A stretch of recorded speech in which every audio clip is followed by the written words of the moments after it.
此刻喺迪拜828米高嘅哈利法塔頂層，有人扭開咗水龍頭，水嘩啦嘩啦咁流咗出嚟。呢件再普通不過嘅小事，其實根本唔應該發生，因為按照物理學嘅規矩，要將水由地面一路推上828米高空，水管底部承受嘅壓力會達到大約80個大氣壓。呢係咩概念？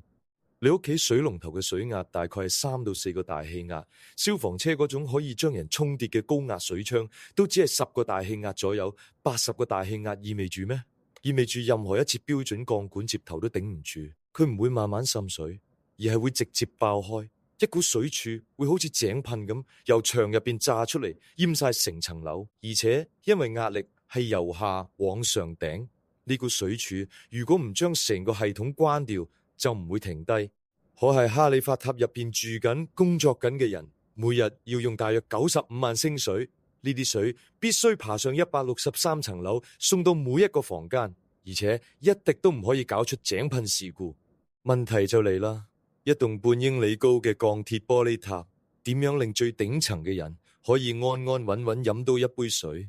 而且你好快會發現，飲水只係一個開頭。水點樣上去？污水點樣落返嚟？50度沙漠高溫點樣擋喺外面？35000人點樣喺一棟樓入邊上上落落？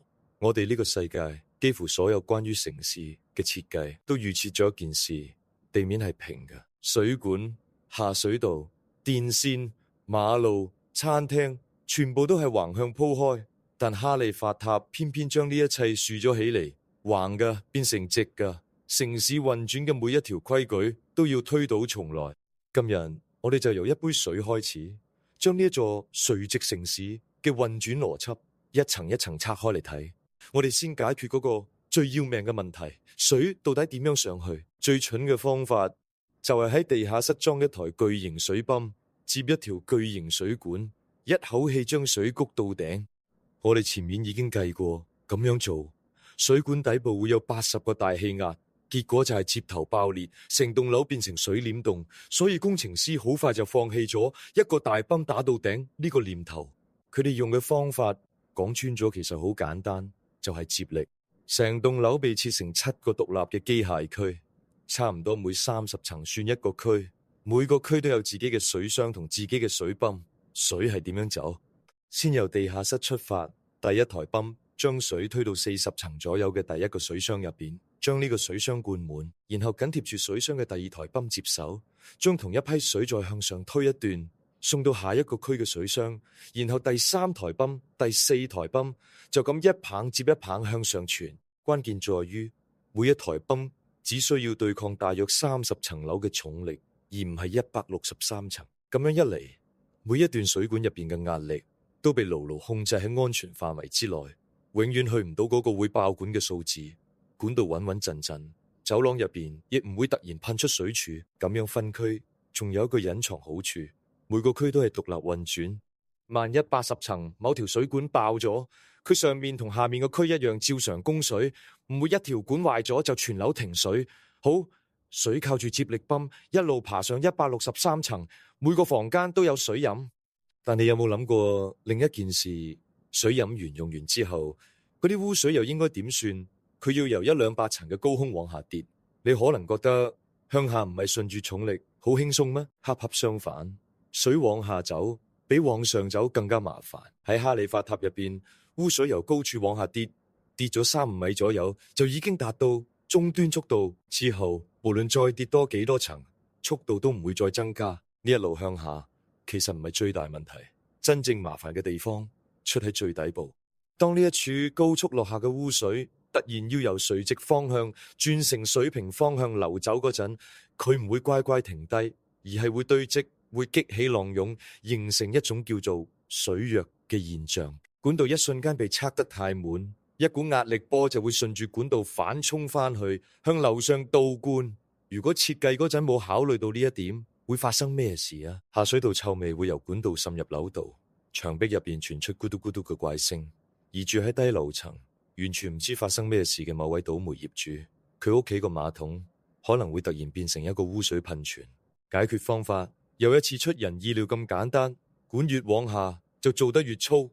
哈利法塔嘅主排污管粗到咩程度？直徑大約60厘米，比一個超大號薄餅仲闊。作為對比，普通住宅嘅排污管大概只係10厘米粗。點解要咁粗？因為粗管可以俾下落嘅污水足夠空間，令佢可以貼住管壁螺旋咁往下流。管道正中間始終保留一條暢通嘅空氣柱，咁樣水就唔會將成條管完全堵死，亦唔會形成嗰種危險嘅壓力波。除咗加粗管道之外，工程師仲喺不同樓層設置咗幾個中轉收集點，令污水唔係一口氣由頂部砸到底，而係中途停一停、減一減速、泄一泄壓，再繼續往下走。往下走嘅問題去到呢度算係解決咗，但仲有最後一道難關。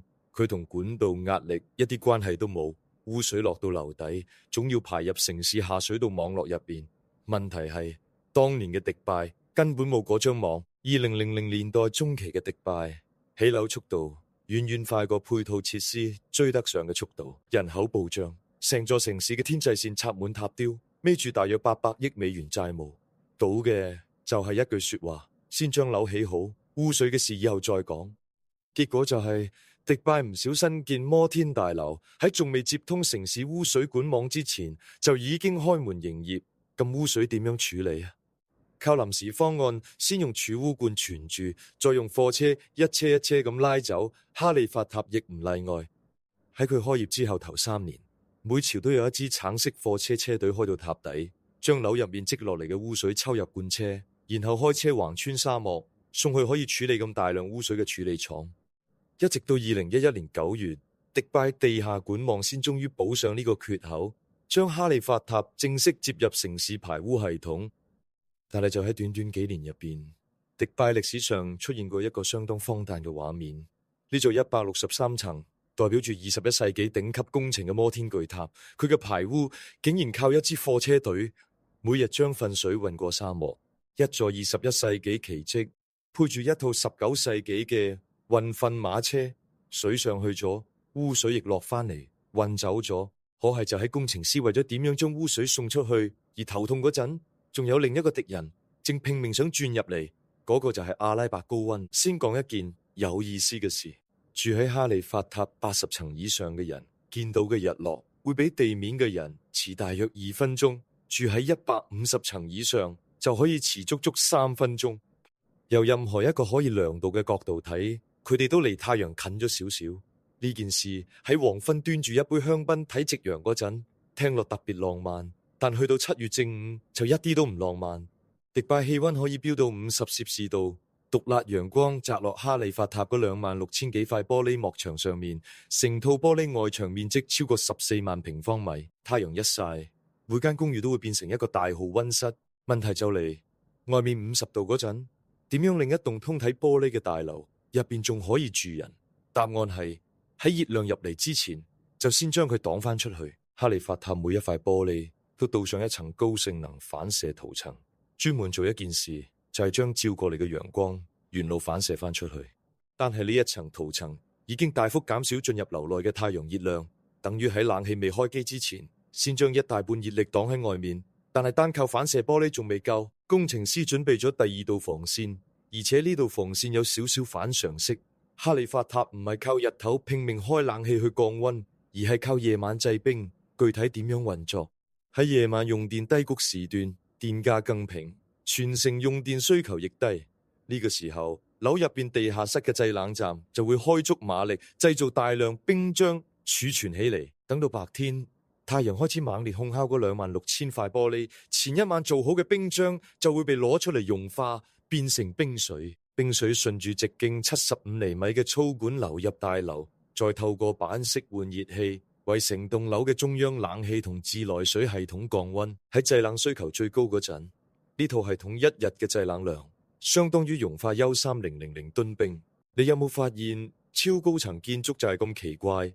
每解決一個問題，就順手製造一個新問題，然後又要諗一個新方法去解。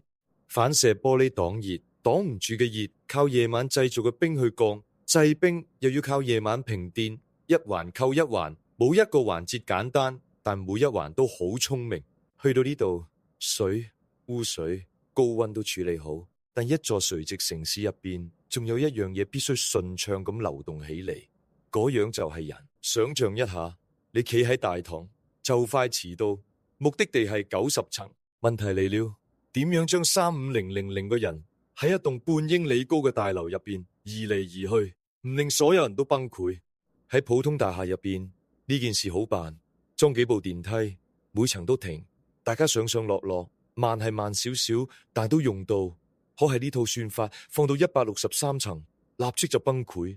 如果哈利法塔用普通電梯，每層都停，會發生咩事啊？一部電梯由大堂出發，層層都停，等佢爬到最頂，最早上車嗰批人已經喺電梯入邊企咗20分鐘，而住喺150層嘅人，基本上唔好諗住等到一部空電梯，因為每部車去到40層已經被塞到滿晒。工程師嘅解法好巧妙。靈感嚟自高速公路，你諗下平時點樣揸車橫穿一座城市？你唔會一路行嗰啲每個路口都有紅綠燈嘅小路，而係會先上高速公路，由某個出口落嚟，再行一小段地面道路去到目的地。哈利法塔嘅電梯行嘅就係呢個邏輯。成棟樓一共有57部電梯同8部扶手電梯，但佢哋分工唔同。第一類係高速直梯，相當於高速公路，由地面一口氣直達一個叫做天空大堂嘅地方，中途一層都唔停。